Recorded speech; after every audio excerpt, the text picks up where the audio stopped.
uma pasta invisível.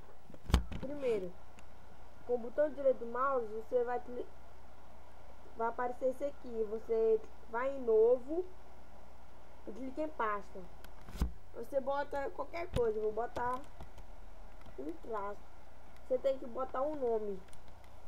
Aí você pode ver que a pasta ainda tá visível, né? Você vai aqui na pasta com o botão direito, clica em propriedades, depois em personalizado. Aí você clica em alterar ícone.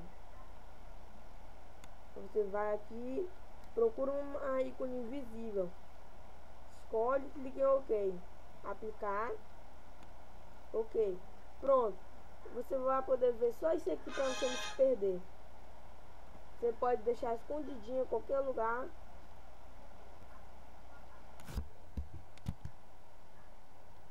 Você pode deixar em qualquer lugar que você queira.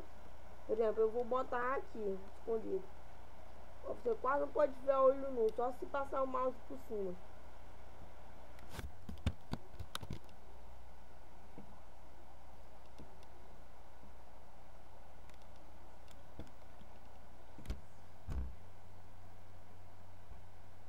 Pronto, é só isso, pessoal.